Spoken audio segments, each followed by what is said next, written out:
Welcome to the my-moo.com podcast. My-moo.com is your source for information on James Churchward and his theories of the lost continent of Mu.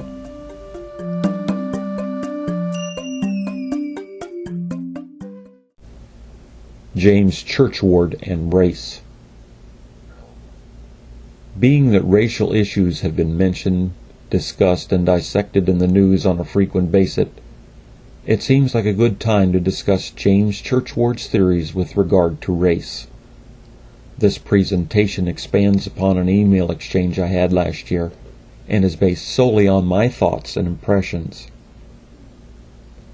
One approach to the subject would be to detail a long litany of examples with the righteous mindset of today's sensibilities and take the opportunity to excoriate James and his theories. Hopefully, you did not come to listen to that here because it doesn't take a rocket scientist to figure out that James was a product of his 19th century upbringing. No amount of analysis will change a single word in his written works or change the theories he espoused. It is all water under the bridge. My approach is much more simple. Compared to any other person born in 1851, James was not an extremist, and he did not use his books as a vehicle to spread hatred. Why blame it on malice when there is ample evidence that he operated with a 19th century mindset that we would consider ignorant today? So in my book, James gets a pass because he or anyone he knew is not around to tell his side of the story. However, in the present world, some of the new theories need a bit more polish instead of continuing to trot out patently false information based solely on race.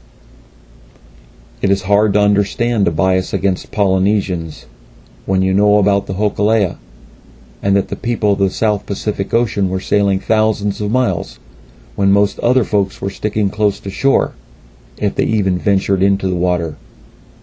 Another example of this bias is the belief that the earthenworks spread across the United States were not built by the native peoples,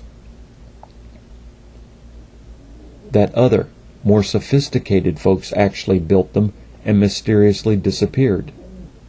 Cortez wrote about Etowah, the site near Cartersville, Georgia, while on his travels and witnessed firsthand how the people lived.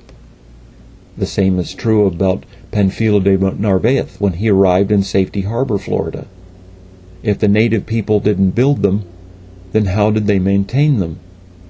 Certainly if a less technically advanced people took over the mounds and repaired them for hundreds or thousands of years, then the excavations would plainly indicate the differences in the structure. There is no such evidence, and obviously it is easier to make wild assumptions about the former residents than to give them credit for their hard labor and efforts. These are but two examples of the theories of racial superiority that are floated about today and are rooted in the 100 years old or so works of authors that were stuck with a flawed mindset from birth. For instance, my great-grandfather James Churchward felt that Mongolians were barely more civilized than animals, and from my experience that clearly indicates that he never met a Mongol, much less spent any time interacting with them. Another example would be some of the mailing lists that are out there, both literally and figuratively.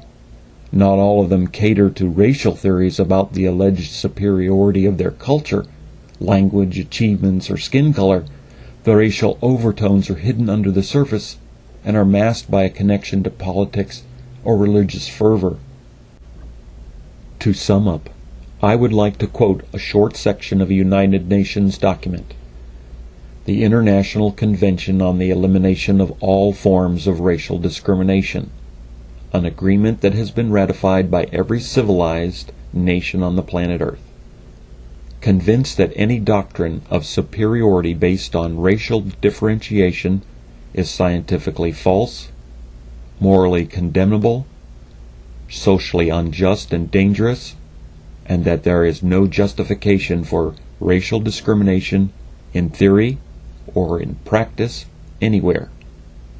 Reaffirming that discrimination between human beings on the grounds of race, color, or ethnic origin is an obstacle to friendly and peaceful relations among nations and is capable of disturbing peace and security among peoples and the harmony of persons living side by side, even within one and the same state. Convinced that the existence of racial barriers is repugnant to the ideals of any human society.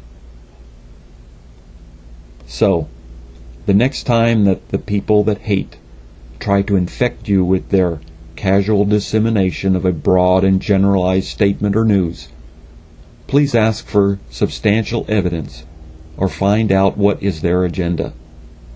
There certainly are individuals that commit all kinds of terrible deeds, but no ethnic or racial group has a monopoly on terrible deeds. Please feel free to call them out on inaccuracies and let them know the truth. There really is only one race, the human race. Thanks for listening to My 2 Cents, and have a great day. Postscript.